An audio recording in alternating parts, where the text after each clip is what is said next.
SoFi was about to start going back up in the stock market. It hit about $25 at its peak around November, and then it just tanked down with the rest of the market. All the speculative stocks, all the unprofitable companies, all tanked in the stock market. And I think that it may have reached its bottom. Could it go down more? That's very much possible. I think it's a pretty good company. However, the company is unprofitable, and that is what makes me nervous about the company. And there's a couple reasons it fell. If we look at the financials, you'll see that in December 2021, they had a revenue of $280 million and a net income of negative $111 million, which means that they didn't do very well. They were not profitable, and they were down year over year, which is not good for the company. Their net profit margin was negative 39.52%, which is actually up year over year. And if we look at Q3 of 2021, they were only down 30 million net income profits compared to 270 million revenue. So they were doing a lot better in Q3 of 2021 than they are in the most recent Q4 quarter. And if you look back at the first and second quarter, they were losing a lot of money. They're not making very much money. And I think that's because they're giving out all these loans. We're waiting to receive their payments and their interest, and eventually they're going to catch up, I think. I actually bought a couple shares of SoFi, and I got in around 752 a share. And I think that there could be some upside to this stock. However, there are good news and bad news, the bears and the bulls. Let's see what they got to say. So one of the reasons that SoFi went down is because SoFi's growth and valuation were recently hit by the inflation risk and the extension of the student moratorium at the same time. The extension of the student loan moratorium caused the stock to go down, which means that it paused the payments for people that are paying off their student loans so they don't have to pay it right now. Now, if you think about it, while the company is down, and it dropped down because of that, eventually the extension's going to end anyways. So when that extension ends, SoFi could possibly go back up because, these smaller cap companies have more upside potential. If you invest in Apple, you don't see as much upside potential, but you have the least risk in Apple. But for SoFi, which has a $6 billion market cap, has a lot more upside potential. Now they could double their market cap to $12 billion a lot easier than Apple could double their market cap. I don't think SoFi is going anywhere. However, the sell-off is overblown since the current climate will not persist indefinitely. In addition, SoFi had done well for itself with a 72.8% year-over-year revenue growth in FY 2021, despite the ongoing moratorium and segment operation at less than 50% of pre-COVID levels in the past 2 years. In addition, SoFi had done well for itself with a 72.8% year-over-year revenue growth in FY 2021. So they're all worried about the inflation, and it's going to be causing SoFi to not give out as many loans because of the inflation. Now, I think about it as, there's going to be a bunch of inflation. People aren't going to be able to afford food. They ain't going to be able to afford a car. Would that cause people more likely to get a loan? You know what I'm saying? If I can't afford anything, I might need to get a loan to be able to afford those things. So, it could possibly help out SoFi, but apparently that's a no-no for SoFi. It's not good. So if we look at SoFi's page, you can invest all-in-one investing options. You can get personal loans. You can get student loan refinancing. So the reason that it dropped is because people aren't going to need the student loan refinancing yet. They have a new banking system with a 1.25% APY and no account fees. So you can actually get really good interest on the money that you put into the bank account that SoFi offers with no fees. Because if there were fees, then what's the point of doing it? You can get home loans, credit cards, private student loans. So if I wanted to go to community college, I could get a loan from SoFi. They have insurance, auto, life, home, and renters, credit score, and budgeting. Keep track of your finances.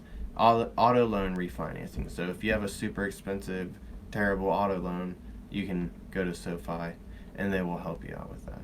I think that this company has a lot of potential and a lot of ways to make more money.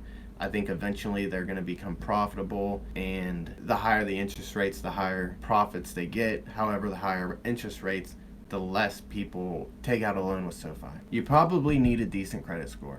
So, Galileo is a global payments processing platform that powers world-leading fintechs, challenger banks, neobanks, financial services, and investment firms by removing the complexity from payments. And if we look at SoFi, it says Galileo has helped SoFi integrate its checking savings account into the debit and ACH networks then. To date, SoFi reported 100 million Galileo corporate accounts, representing a 2.7-fold increase since the acquisition, while calling multiple global financial institutions such as Monzo and Wise as their clients. The acquisition has also partly contributed to the company's growth and revenue since. I think a lot more people, once they find out about SoFi, are going to start using them to take out loans. I do want to see what their interest rates are. Through these strategic acquisitions, SoFi aims to be a one-stop shop across borrowing, credit cards, saving, investing, protecting, and spending. With best-in-class product offerings, the expansion of expertise would also help the company innovate faster while further improving its product efficiency and consumer experience with user interface development capabilities, a customizable multi-product banking core and ledger, fully integrated processing, and card issuing available for its partners. They're going to be an all-in-one system, anything you want. It's like going to a bank, and then you have to ask the bank to get a loan, and you got to talk to people, but you could go on SoFi and just get a loan that way, and hopefully you get a good rate. You can get a loan for anything, even if it's drugs. Just kidding. This is important. It says, though SoFi had estimated annual cost savings in the range of 75 mil to 85 mil, its impact would be minimal given that it spent 1.43 billion in operating expenses in FY 2021. However, it will be offset by the potential acceleration in revenues growth and synergies of up to 800 million through 2025. All the money that they are making and profits, they are investing back into the company so that they can grow their company even more. Investors do like to see profits, and if you want to make a lot of money in the stock market, you got to take risks. You can lose all your money and you can gain a lot of money. SoFi's at its like all-time lows right now. I'm not telling you to do anything, but I want to start investing in SoFi more. And I did invest in it when it was at 13 and it went up to 25, and I took some profits. So it's always good to take profits, especially if you think that the company ran up too fast and you think it might fall back down. Yeah, take some profits and then reinvest back in when it drops. One thing I learned is if it goes to the moon, it's going to come back down to the ground. One thing you have to watch out for is it is apparent that the business is not profitable and will not be profitable yet, given its widening net income margin of negative 39.6%. As a result, SoFi has yet to generate positive free cash flow and has accumulated debt of 3.94 billion, and though approximately half of it is attributed to warehouse lending. Gotta be careful. You don't know if these companies are going to go bankrupt unless you do full due diligence and research into the company. I want to make another video soon about more in-depth detail about SoFi, so stay tuned for that. Let's see what the bears are saying. Rising mortgage rates have been shown to dampen demand in FY 2022, with housing sales declining. Though the student loans moratorium could be worrying, it is important to note a few things. First, the extension is not a new and has been ongoing since March 2020 during the former President Trump's term. SoFi has been reducing its exposure to the student loan segment by 35% in the past 2 years. The move had resulted in minimal impact on SoFi's revenue guidance since the announcement of a further extension to August 2022. As a result, we believe that the current sell-off is overblown and an overreaction. That is another bull case. And if you think about it, they're not making any money from the student loan moratorium right now. So imagine whenever they do start making money off student loans, their sales are going to increase a lot. SoFi is a growth stock relying on markets to forgive the fact that it continues to lose massive sums of money. Yes, SoFi Technologies did report record revenue for the fourth quarter and 2021, but why would the markets reward it? A growth stock in an environment in which the Federal Reserve will continue to punish such equities.